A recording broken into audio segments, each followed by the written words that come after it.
juróom-ñaari waxtu toftal fanweeri simili ci télévision Futurs Médias daleen ak jàmm ci xibaaru marax yi dina bokk ci li ñuy waxtaane tey ñaar fukki kilo yàmb ak juróom-ñett moom la ñu teg loxo foofee ca diwaanu Yoff Tongoor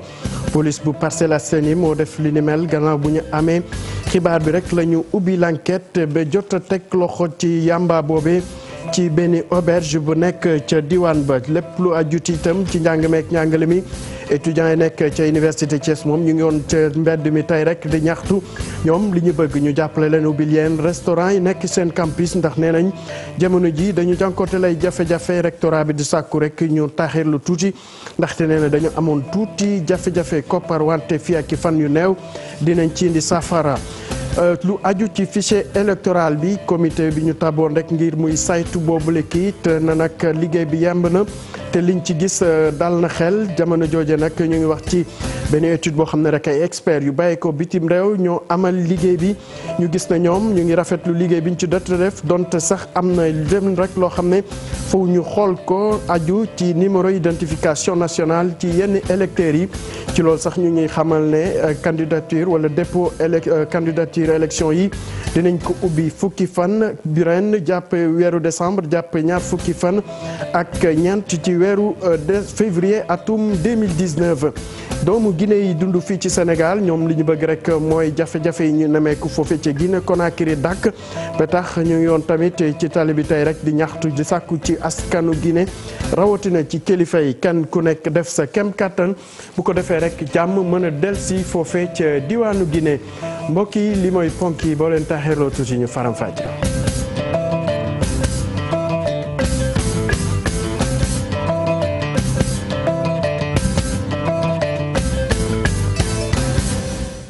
mbokk yi asalaamaaleykum daleen ak jàmm ci xibaaru marax yi niñ ko waxee woon ci ponk yi ñaar fukki kilo yàmba ak juróom-ñett la ñu teg loxo foofee ca Yoff Tongoor police bu Parcelles Assainies amal li ni mel loolu rek ñu fekk ko ci benn auberge bu nekk foofee rek gannaaw bu ñu amee xibaar yi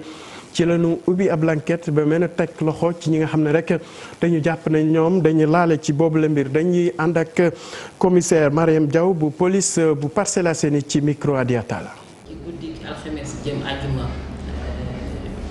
benn ku dëkk Parcelles ñooñu woo ci téléphone koo xam ne bëggul sax ñu joxe turam ak santam ak yëpp ñooñu woo yëgal ñu ni am na ci benn auberge bu nekk Yoff boo xam ne dañ faa dugal yàmba bu bari pour ñu ko waxee ñu nag man ak sama élément yëpp ñu jóg jéem ci def ay gëstu biñ ci defee ay gëstu daal lañu xaw am yaakaar ni li mu wax auberge moom yàmba am dafa ci lañ ay côté 20 heures yooyu biñ ñu léegee pare ci lañ dem dugg ci biir auberge bi néeg bi ñu waaj waxoon bañ fa duggee fekk nañ fa benn waay ay fanweer jëm ñeent fukki at yooyu la mu toog ci biir néeg bi yore ñaari saak yu mag bi ñu fuyee saak bi fekk nañ si saak bu nekk yàmbaa bu fees dell biñ ko peesee ci la mat ñaar fukki kilo ak juróom-ñett. joo jógee ak gendarmerie wax ci fële nag ca diwaanu Ndar Géej moom ubbi nañ fa état major général bu yees loolu nag ñu gis ne rek dina bokk ci liy aar askan wi ci lépp lu aju ci wàllu ñaawteef yi ñu fa daan faral di nemeeku ci loolu nag commandant bi muy sàkku ci askan wi kenn ku fa gis xibaar boo xam ne rek njort na ne mën na indil askan wi ay jafe-jafe nga wax ko takk dëri bu ko defee rek kenn ku nekk mën a dugal sa loxo ci lépp luy xeex criminalité Ousseynou Diop ak Habib Seck teewe na ba ñuy daloo boobule màkkaan. commandant bu gendarmerie nationale doon itam directeur bu justice militaire Cheikh Sène nii la amalee inauguration bërëb yu bees yi nga xamante ni compagnie ak brigade territoriale bu Ndar moom lañ ko defaral ndaje bi la nag may na kilifa yi ñu daal di yëy yàbbi ci lu jëm ci wàllu kaaraange askan wi bokk na ci région bu Saint-Louis bi nga xamante ni dafa frontalier ak yenn ci réew yi maire Ndar Mansour Faye gis ni lii day gën a dalal xelu ñi nga xamante ni ñoo nekk ci gox bi. day yokk maanaam en tout cas dëkk bi moom doomu Ndar yi maanaam seen xel dal. te loolu c'est important moo wax ko fi donc di ñaan aussi ñun au niveau de Saint-Louis ñun doomu Ndar les populations de Saint-Louis ñu gën a am confiance au niveau de nos forces de sécurité ñooñu di leen jàppale ci liggéey bi di leen ko yombal parce que tant que ñu ngi ci dynamique boobu je pense que dëkk bi dana dal. ci kàddu au commandant bu gendarmerie nationale li lay bokk na ci mëbatu njiitu réew mi président de la république Macky Sall ngir gën a taxawu askan wi waaye tamit dooleel gendarmerie. liggéey bi au commandement gendarmerie def fii ci Saint-Louis tey buy loo xam ne président de la république chef suprême des armées moo dooleel gendarmerie bañ mën def liggéey bu rafet bu xam ne mucc na ay ba pare respecté na norme yi nga xam ne unité de gendarmerie noonu lañ ko war a defaree. bâtiment yi ak commodité bi ñuy liggéeyee day bokk ci suñu efficacité plus fi ñuy liggéeyee gën a baax day tax suñu liggéey gën a efficace muy loo xam ne aussi population bi moo ko moom. directeur de la justice militaire daal na yëkkati kàddu itam jëmale ko ci askan wi ngir ñu gën leen a jàppale ci xeex bi ñuy xeex lépp lu jëm ci wàllu terrorisme. les gendarmerie ci liggéey bi ndax gendarmerie comme police mënuñu def dara te population bi àndu ci. damay ñaan population bi ñu lépp loo xam ne gis nga ko ci sa quartier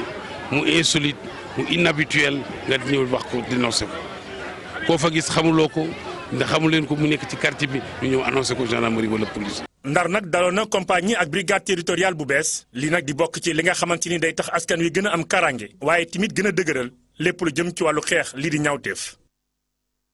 Ousseynou Diop dañuy dem diwaanu Thiès foofe nag étudiants yi nekk ci université ba ñoo wàccoon tey ci tali bi rek da ñaxtu ñoom li ñu bëgg nee nañ ñu ubbi leen seen restaurant yi nekk ci biir campus bi bu ko defee rek bu ñu bëggee xewlu am fu ñu dem ci loolu nag kilifa yi jiite rectorat bi ñu ngi ne dañu amoon tuuti jafe-jafe aju ci wàllu koom wante fii ak ay fan yu néew dinañ ci indi solution Cheikh Anta Diop andi ceeg say laatir. étudiants yi nekk ci université bu Thiès doon doxam ñaxtu fësal seen naqar lu jëm ci wàllu seen nekkin ci université bi. tey dañaa xam ne lii bu ko état gisee war naa rus ay étudiants yuy saraxu ngir rek ci ne directeur du CROUS incapable la mënul gérer suñu université bii nii wax nañ ko waxaat ko jàppaluñ ko dara mais da di ku mënul da ngay dem may sa morom mu ñëw. commencé 1 mois cours ñu tëj suñuy restaurant université Thiès yëpp ne du ngeen lekk ku lekkul mënoo jàngi tey nag dañ doon def marche parce que waxoon nañ ko ñun dañuy adopter ay démarches pacifiques doxuñ ci violence dañuy adopter ay démarches pacifiques marche pour ñaxtu. recteur bu université bu Thiès ci kàddu ki yor wàllu communication bi nekk ci rectorat bi di Tuuti Diop gis ne recteur mi ngi ci def ay jéego ngir lëkkale seen diggante ak waa CROUS ngir nag ñu indi pexe saafara mbir mi ci ay fan yu néew. di rafetlu comportement étudiants yi. parce que li ñu faraloon di gis Sénégal mooy étudiant su meree rek day génn toj baare tali wante étudiants yi ñu am ñu ngi leen di sargal di leen wax ni gis nañu seen taxawaay te ëllëg suñu xel dal na pour gérer dëkk bi parce que waxtaan ba juboo ñoom la ñu gën a bëgg ka def naka su dul noonu. léegi nag 4000 étudiants bu restaurant bi tëjee dina metti ci ñoom xëy na loolu la ñu bëgg a wane fésal ko wante xamal leen te dalal seen xel ni. dañuy dox ndax ñi ngi ci seen rôle xëy na loolu dañu yaakaar ne bu ñu ko defee nit ñi dinañ leen dégg waaye kilifa yi war a régler problème bi dégg nañ ko te ñu ngi dugal tànk loxo pour balaa yàgg dara ñu delluwaat ci restaurant yi di lekk nu mu leen waree. étudiants yi sax nee nañ ñoom jamono yi nag sonn nañu lool ba tax na lii de buñ ci indul saafara altine bii di ñëw daañu génnaat. Cheikh Anta Diop dañuy desandek étudiants yi rawatina ñi amoon yéene dem jàngi foofee ca France réew France nag jëloon dogal yokk li nga xam ne mooy inscription ci université yi jawriñ bi ñu dënk lépp lu aju ci éducation nationale fii ci Sénégal di Serigne Mbaye Thiam ne loolu am na sañ-sañ bi ndax bokk na ci li ko yoon may li ñu mën rek mooy xanaa yokk koppar bi pour ñi nga xam ne rek am nañu yéen a dem te diwaanu France ambassade bu France nekk fii ci Sénégal ñoom nag nee na jamono ji ñu ngi xaarandi rek dogal ngir mën a mandargal boobu la décision Mame Biram Diouf andi ceeg Jafara ba salon bi ren nag di am ci jamono joo xam ne nii état bu France bëgg na yokk frais d'inscription yi ci université yi nekk ca France loolee nga xam ne nag fi jagleel nañ ko rek étudiant yi jógee ca bitim réew ndongo li jàpp ne nag doon na ab mesure goo xam ne nii war nañu ko xoolaat. c'est un peu discriminatoire quoi ñii tey dinañ am possibilité bi mais beneen côté bi population bi ñooñu tey peut-être est-ce que dinañ am bénéfice boobu noonu dinañ am tey opportunité boobu noonu te tamit dañ koy bëgg mais tey duñ ko am quoi. Le Sénégal Sénégal doon réew goo xam ne nii li fay jóge ci ay étudiants di jàngee ci France moo ëpp maanaam ci xayma daal mën nañ ni 4000 étudiants dinañ ñëw ca France te boo xoolee lu ëpp 10 000 ci étudiants yi dinañ fay jàngee ci ni mu waree dafa fekk rek ni ndongo yooyee ak it seen i waajur xam nañ ni njàng mi ca France lu baax la lu ñeel yokkute googee ngay wax nag fu mu toll nii ñun ñu ngi def lépp ngir am ci xibaar goo xam ne nii lu leer lay doon ngir it diisoo ga nga xam ne nii ñu ngi koy am ak kilifa yi ci Sénégal ñu mun ko wéyal lépp xamal leen li ci nekk. état bu Sénégal nag dafa taxaw ngir gën a ñongal njàng mi te it kon may étudiants yi ñu mën a des seen biir réew continuer seen njàng ba ni ñuy amee liggéey ministre Mbaye Thiam di xam ne ni kon gouvernement bi loolee ko ñor di xam le ni France nag am na sañ-sañ amal yokkute ci frais d'inscription yooyu. ñun li nga xam ne moom la ñu bëgg Sénégal mooy que ne ñu am fi ay institut d'études supérieures ay universités yoo xam ne yii xëj na doomu Sénégal yi dootuñu soxla jàngaan yi dem feneen di jàng te fi mu nekk nii suñu enseignement supérieur mi ngi def ay progrès ci anam bu nekk dama bëgg a wax benn réew bu nekk. li ngay fixé ci say ay impôts ay taxes ay droits ci say université loolu sa coobare bopp la parce que ñun fii ci Sénégal suñuy fixé suñu droit d'inscription duñu laaj keneen ndax dañ koy fixé wala déet. ak salon bi nag ñuy amal kon exposition yi ci diiru ñaari fan di amit ay débat ak i conférence jagleel ko it ñi nga xam ne ñooy ndongo yi. ñu wax ci mbiru wér-gu-yaram ak ànd gësëm di syndicat bi ëmb liggéeykat yi yëngu ci wàllu santé fii ci Sénégal ñoom nag li ñu gis ñu sàkku ci kilifa yi ñu bañ a jël yeneen xeetu sanction lu dul toog waxtaan fexe bi lépp loo xam ne moo waral xiro ngaayo bi ci biir secteur bi mën ko fi jëlee bu ko defee rek askan wi mën a dem kër docteur yi faju Aïssatou Gueye ba àndi ci gi suba. ut saafara ci jafe-jafe yi am ci syndicaliste ànd gësëm loolu la président coalition bi di ut moom nag xamal nañu ne seen jafe-jafe yooyu umpul kilifa yi. ñoom ñoo xaar ba ñu def fukki plan d'action jëm nañu fexe jaxasoog yeneen syndicats yi bëgg ñu boole ak population bi mais sottiwul bi ñu toogee boo xam ne mënul sotti ci fukkeelu plan d'action bi la ñu commencé régler problème yi nga xam ne mënul nañu ko régler depuis 2014 ba 2015 régler wuñ ko. bi ñu defee 10 plans d'action bi ñu génnee livrable yi defoon nañu suspension parce que ñoom ñoo ni woon ponk bi ñu des dañ ko régler mais bi ñu waxee dañu def ponk boobu dañ ko régler mais ci guddi gi ci ngoon gi dañu génne beneen décret daal di tànn ñeneen jox leen coow li ñëwaat encore ñoom ñoo indi coow li ñoom ñoo ko mën a fay duñu ñoo ko mën dakkal. xamal nañu tamit ne am na marche bu ñuy waajal. altine bii di ñëw. ñaar fukki fan ak juróom-benn dañ grève talaata ñaar fukki fan ak juróom-ñaar dañ grève alarba ñaar fukki fan ak juróom-ñett dañ grève mais alarba boobu tam dañ def benn marche Fatick marche la ñuy def Fatick xayma nag ñaar fukki fan ak juróom-ñeent maanaam alxames bi si ñëw bu ñu xaymaa nag lu ñu camarades yi wax rek danañ ko def. ñaax na tamit état mu ut saafara ci jafe-jafe yooyu le ñu wax ci mbiru politique ak élection présidentielle yi ñuy waajal ci loole nag fichier bi ñu ngi ciy addu boobu ak léegi comité bi doon saytu lépp lu aju ci sayt xool ko bu baax a baax nee na nag li ñu gis rafetlu nañ ko loole nag ay expert ju bàyyi ko bitim réew tamit ñu ngi rafetlu liggéey bi donte sax xam na ay rëq-rëq yoo xam ne jot nañ ko ci nemeeku bokk na ci lu aju ci numéro d'identification nationale ba tax na rek foofu ñuy joyanti ko ñu teewlu ci loolu président Issa Sall ci micro yi bu kan na ay rëq yooyu yëpp ñun ñëpp gis nañ ko am na ñoo xam ne yaa sama carte d'identité jigéen na ci nekk man góor laa wala yu mel noonu yooyu am na ci looloo tax ñu def comité bi pour que yooyu ñu dindi ko ci fichier bi te dindi nañ ko ci li ci ëpp am na ay rëq yooyu yëpp ñun ñëpp gis nañ ko am na ñoo xam ne yaa sama carte d'identité jigéen na ci nekk man góor laa wala yu mel noonu yooyu am na ci looloo tax ñu def comité bi pour que yooyu ñu dindi ko ci fichier bi te dindi nañ ko ci li ci ëpp li am solo mooy est-ce que fichier bi fi mu toll nii liñ ci bëgg ñu ngi ko ciy am te loolu ñu ngi ciy liggéey. ñu jàpp nag li nga xamante ne rek ñi bëgg a déposer seen candidature xëy ñu tëgg ko fukki fan ak benn ci weeru décembre jàpp ñaar fukki fan ak ñeent ci weeru février 2019 loole nag aju rek ci élection yi ñuy waajal fii ci Sénégal ci loolu nag ni nañ ne dinañ def kem kàttan ngir li nga xamante ne rek moo aju ci jongante yooyu bañ am benn jafe-jafe Fatima Touré andi ceek Pape Sangone Mbaye. direction générale mi yor wàllum élection yi daal di teg ay matuwaay ngir candidat yi nga xam ni ñoo samp seen dënd ci élection présidentielle yi daal di mën a déposer seen i dossier candidature ñoom nag daal di ñëwaat rek di xamale yenn procédure yi nga xam ni moom la ñu amal. dossier yu ñuy déposer bu weesoo yenn pièces yoo xam ne ñoo koy utal seen bopp maanaam di certificat de nationalité di extrait de naissance di casier judiciaire photocopie légalisée seen carte d'identité biométrique ak yeneen pièces yoo xam ne ñoo ngi ci biir dossier bi am na ci yenn yoo xam ne ñoom dañu koy remplir mais loolu yoon moo ni ministre de l'intérieur mooy wax ban modèle lañ ciy def. waaye nag ngir jongante yooyu mën a nekk faaw rek candidat yi daal di respecté yenn critères yi. benn bi mooy déclaration de candidature boobu ñoom ñëpp ñoo koy bokk mu am ñaareel benn boo xam ne mooy attestation d'investiture. yooyu document ñaar la am na ci benn boo xam ne parti yi ak coalition yi ñoo ko bokk beneen bi entité indépendante yi ñoo ko bokk ñeenteelu document bi mooy naka la sa coalition tudd. direction générale élection yi la sax di dalal xelu candidat yi bu fekkee ni rek conseil constitutionnel dafa niilal seeni dossier. li wóor ba wóor bu fekkente ni am na nit koo xam ne dala signeel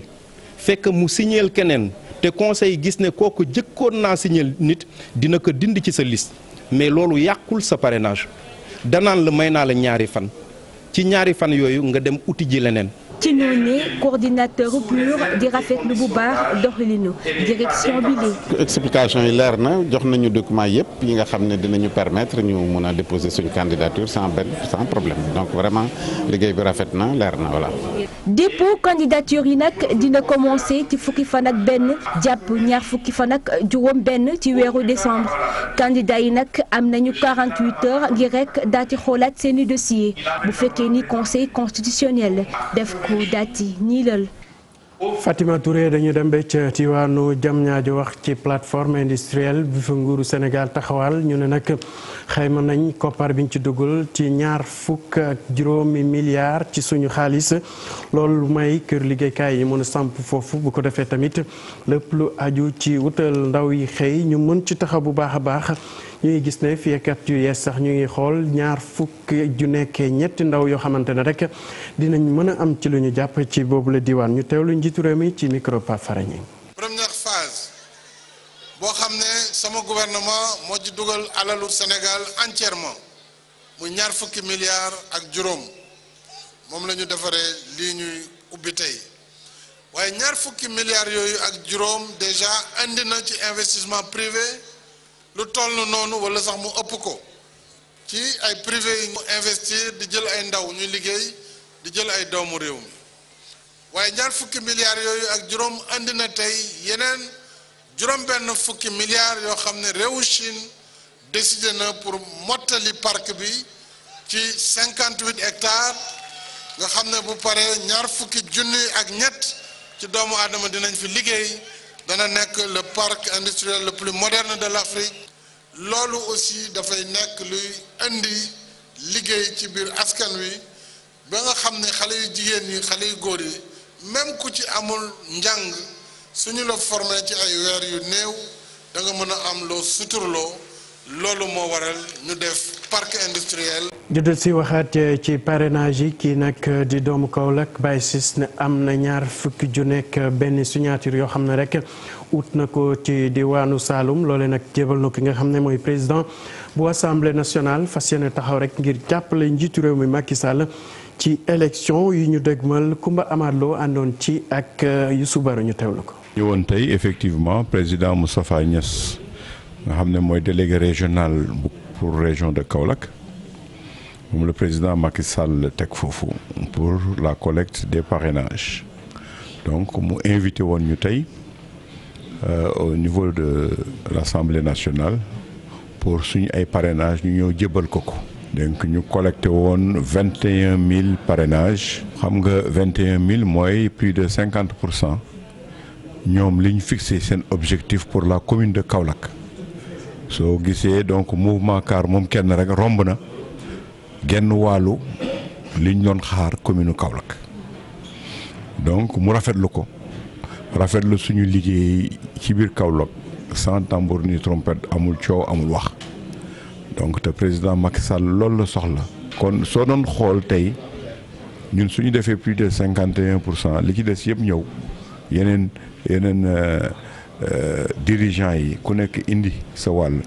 kon mel na ni président Macky Sall jàll na au premier tour. ci wax ci leneen dem delluwaat ba ca diwaanu Diamniadio wax ci entreprise bi nga xam ne rek day yëngu ci lépp lu aju ci wàllu defar ay carte bancaire fii ci Sénégal ñu ne nag lu yees la fii ci Afrique sowu jant partenariat bu dox diggante réew Sénégal bu Allemagne ñoo tax li ni mel taxaw foofe nag liñ ci gën a rafetlu bëri na doomu réew yoo xamante ne rek ñu ngi fa jamono ji di fa daan seen doole Pape Fara ñi doxantu woon fa andi ceeg yi su baro li nit ñi gën a bàyyi xel ci boobule bërëb moo nekk entreprise bi ñuy tuddee Sawacard léegi carte bancaire yi kenn dootu ko defaree ci tugal xanaa fii ci réew mi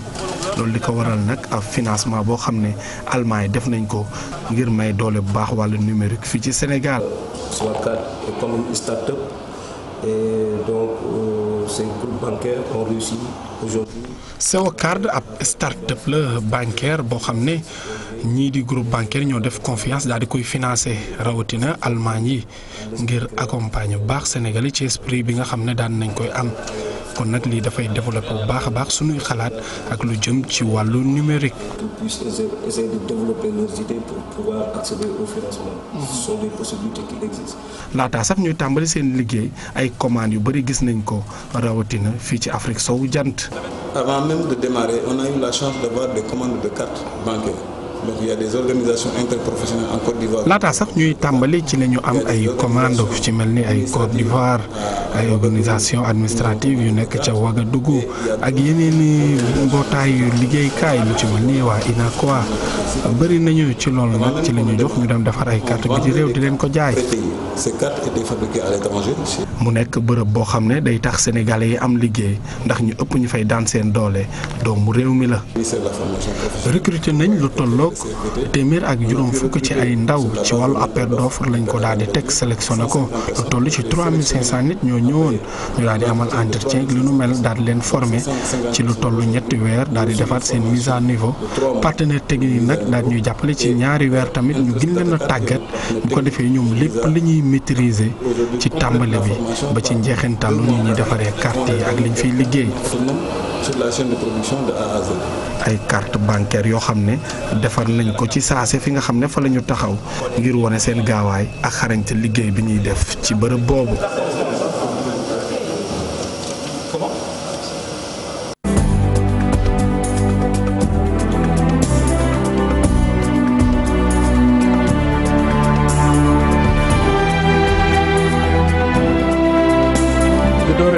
tàggat yaram ak mbiru football sport Ligue 1 fii ci Sénégal mu yemoo ko ñeenteelu journée bi Jaraaf AS Douanes ndam demul ndam dikkul ku ci nekk benn but nga dugal équipe bu Medina bi nag ñu doon xamal ne rek donte bëri woon ay occasion mais jot ci gis caaxi Génération Foot ak Stade de Mbour moom kenn dugalul sa morom but. ñu desandek ñeenteelu journée bi Jaraaf ak ni nga xamante ne rek mooy AS Douanes moom kenn dugalul daanaka ku ci nekk benn but nga dugal mu nekkoon match bu am solo rek Cheikh Sadibou Diarra teewoon fa andi ceek Mar Dieng. ndam ba léegi Jaraaf ñu ngi koy wër ginnaaw ñeent bésu Ligue 1 bi ci seen daje ak AS Douanes dañoo mujjee tembo ku nekk am benn bal. dugg nañ ci bu baax.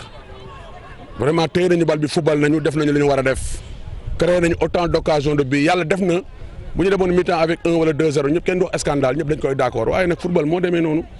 daaw amoon nañu réussite ren peut-être difficile bi début bi xaw na difficile waaye sant yàlla. kon nag ni sabatlu di gën a góorgóorlu xale yi ñu xam ne fii dara xew fi ñu xam ne liggéey moo ñu mën a delloowaat ci place bu ñu nekkoon. waa AS Douanes yi ñoom jàpp nañ ni tembo bi bonul. tey ñun on est à l'extérieur parce que Jaraaf mooy recevoir Jaraaf les événements là mën nañ ko préparer parce que seen match Coupe d'Afrique ça passé par ce match suñu warta woon match bi rek ça peut se répercuter sur le moral donc on savait ça donc tey partager les points ak Jaraaf je crois que c'est un bon point ñun on est toujours dans la course 7 points on n'est pas loin des leaders donc nañuy accroché wu rek. ci noonu Jaraaf dina door Coupe d'Afrique bi te amagul ndam ba tax nañu bëgg. dëkk bi jàppale leen. na ñëpp mobilisé wu jàppale Jaraaf moo fi nekk parce que nation bi drapeau bi Jaraaf la ak Génération Foot na leen gars yi jàppale moo gën. li xew na match bi on devait gagner on l'a pas fait leur match était largement notre portée jouer contre l'équipe Douanes ultra défensif en fin de compte tu as match nul mais c'est énervant mais c'est pas la fin du monde. ak ñetti poñ yi ñu am Jaraaf jege na bu baax ndaare yi wute ak waa Douanes yi nekk ci ñetteeli place bi. mbokk yi fii la ñuy yemaleeg xibaaru marax yi di leen jaajëfal ci teewlu beeg safo bi ci kanam tuuti Cheikh Tidiane Diaw dina fi teew tënkal leen xibaar yi ci nasaraan jërë ngeen jëf.